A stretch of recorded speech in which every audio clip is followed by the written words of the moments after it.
ازيكم عاملين ايه؟ This is دكتور شيماء. عندكم ارهاق مستمر وخمول ما بيروحش ابدا ايا كان بتعملوا ايه؟ بتنسى كتير وعندك ضعف تركيز، مش عارف تخس، بالعكس ده انت كمان بتزيد في الوزن، عندك خمول في الغده الدرقيه، منطقه الفخذ ما بتخسش ابدا مهما عملتي ومهما مشيتي على دايت ما بتخسيش ابدا.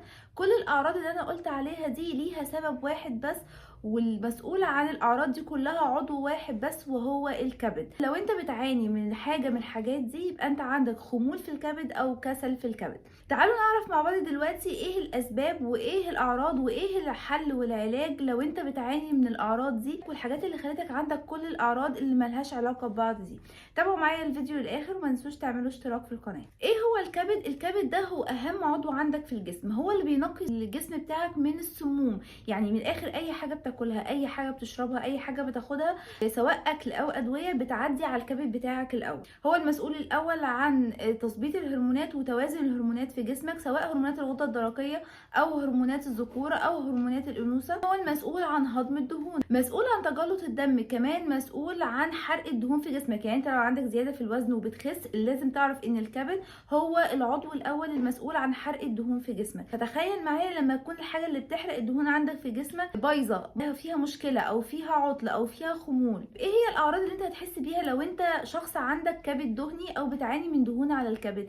تراكم الدهون على الكبد مش بيكون من شهر ولا شهرين، لا ده بيكون خلال فتره كبيره نتيجه ان انت لخبطت في الاكل بقالك فتره طويله او بتعك في الاكل فحصل تراكم للدهون على الكبد. طبعا الدهون اللي اتخزنت في الكبد دي للاسف بتراكم سموم جواها، يعني بتخزن السموم جواها، ومع الوقت يبدا يحصل التهابات في الكبد نتيجه تراكم السموم دي. فمع الوقت بتقل كفاءه الكبد والكبد ما بيبقاش قادر يقوم بوظيفته، بتبدا تحس بهرش او حكه في ايديك. كمان الكبد من كتر تراكم الدهون عليه بيحصل له كمان تضخم شويه، فيبدا ان هو يضغط على جنبك اليمين، فتبدا ان انت تحس بوجع شويه في جنبك اليمين كمان وانت نايم، ما بتبقاش قادر تاخد نفسك كويس. كمان بتلاقي عندك السكر عالي وكمان الضغط عندك عالي. ومع تراكم الدهون دي بيبدا يحصل كمان تراكم للدهون في منطقه البطن، فيبدا يحصل لك مقاومه انسولين. كمان بيبدا يحصل لك لخبطه في الهرمونات وزياده في هرمون الاستروجين، فيبدا يحصل للسيدات تكيسات في المبايض ويحصل لها كمان مشاكل في الحمل. في الرجال بيبدا ان هو يقلل هرمون الذكوره ويزود هرمون الاستروجين. كمان بيبدا يحصل لك زي ما قلنا في اول الفيديو خمول في الغده الدرقيه،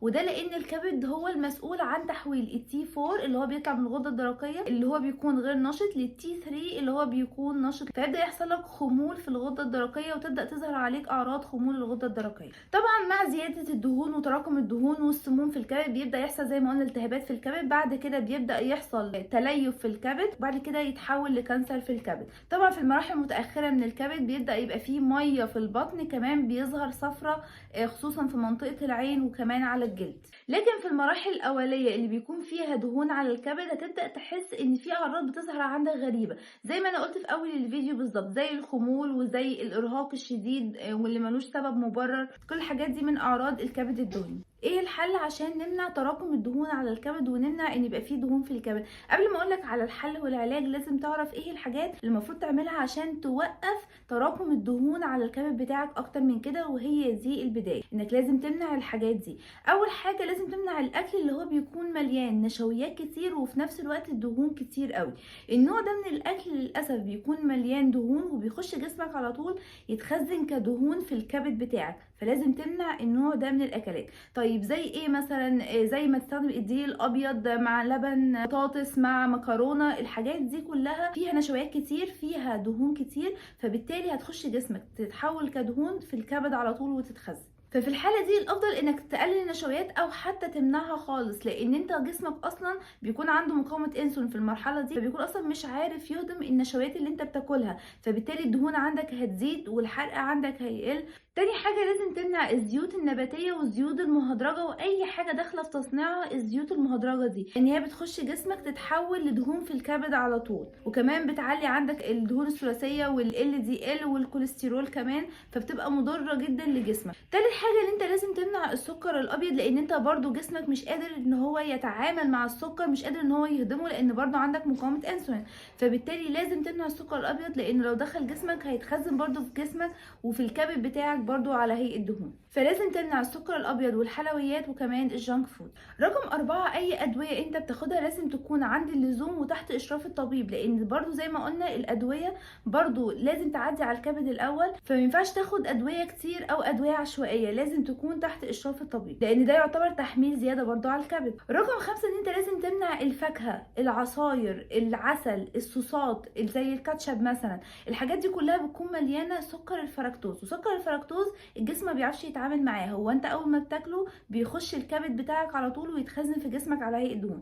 فانت لو مش معتدل في اكلك للفاكهة او بتاكل فاكهة كتير قوي او بتبدل اكلك بالفاكهة، اوعى تعمل كده ابدا، لان هي بتتخزن في الكبد بتاعك كدهون وده بيضر الكبد جدا. طب ايه العلاج وايه المفروض تعمله عشان تلحق الكبد بتاعك وعشان يرجع سليم ويقدر يقوم بوظائفه بكفاءة؟ اول حاجة ان انت لو عندك زيادة كبيرة في الوزن لازم تخس على الاقل حوالي 10% من وزنك، ولازم تخس الوزن ده بالراحة، ما ينفعش تنزل بسرعة في الوزن لان اصلا اللي بيحرق الدهون في جسمك هو الكبد. فانت لو خسيت بسرعة الكبد مش هيقدر يحرق الدهون دي بصورة صح، وده بيكون غلط جدا على الجسم على المدى الطويل. تاني حاجة انت لازم تمنع الالتهابات الموجودة في الجسم عندك، عشان كده لازم تمنع الحاجات الاساسية اللي هي زي الزيوت المهدرجة وغيرها.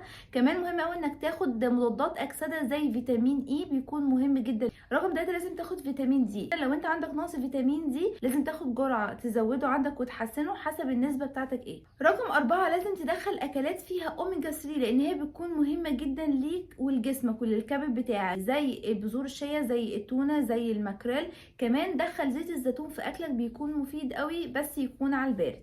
رقم 5، لازم تمشي على الصيام المتقطع. الصيام مش اقل من 16 ساعة. ليه؟ لان الصيام هيخلي جسمك يستهلك الدهون الموجودة فيه ويخلي الكبد يحرق الدهون الموجودة فيه. كمان الصيام هيحفز عملية الاوتوفاجي اللي هي ان الجسم ياكل الخلايا المريضة اللي فيه ويخلص منها، وبالتالي الكبد هيقدر ان هو يعالج نفسه مع الوقت ويقدر ان هو يجدد من الخلايا بتاعته، فيحصل اصلاح في خلايا الكبد ويبدأ ان هو يقوم بوظيفته بكفاءة. رقم 6، لازم الدايت بتاعك يكون قليل جدا في النشويات والفاكهة، كمان يكون عالي في الدهون الصحية اللي هي زي قلنا زي زيت الزيتون وكمان السمنة البلدي او الزبدة البلدي والمكسرات. طبعا في حالتك النشويات ما تعديش نسبة من 20 ل 25% بالكتير قوي. رقم 7، الكيو انزيم 10 من الحاجات الممتازة جدا للكبد، بتحسن كفاءة الكبد جدا وبتحسن ان الكبد يقدر يقوم بوظيفته بشكل افضل. رقم 8، في عشبة اسمها حليب الشوك. العشبة دي ممتازة جدا للكبد لان هي بتحفز خلايا الكبد، لان هي تحتوي على مادة اسمها السيلمارين، بتحسن اداء الكبد جدا. هتلاقيها عند اي عطار وهي سعرها مش غالي، بتحط معلقة صغيرة منها زي الشاي بالظبط،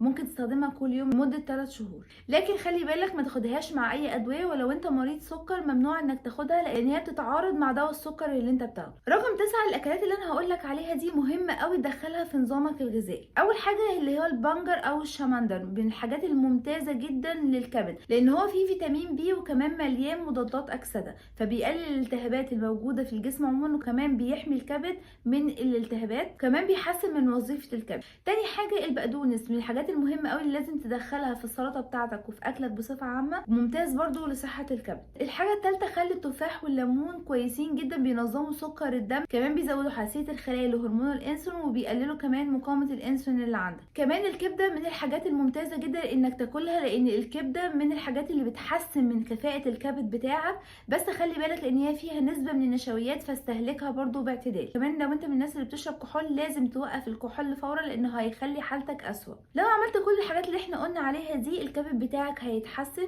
وهيقدر بعد كده يشتغل بكفاءة ويقوم بوظائفه كويس جدا، وهيقدر ان هو يعالج نفسه ويجدد الخلايا بتاعته. فالموضوع كله عندك انت، لو انت قدرت تلحق نفسك وتغير من العادات بتاعتك وتغير من طريقة الاكل بتاعتك هتكسب صحتك في الاخر. هستنى الكومنتات بتاعتكم، لو في اي سؤال ليكوا اكتبولي في الكومنتس تحت، وما تنسوش تعملوا لايك وشير للفيديو، وما تنسوش تعملوا اشتراك في القناة.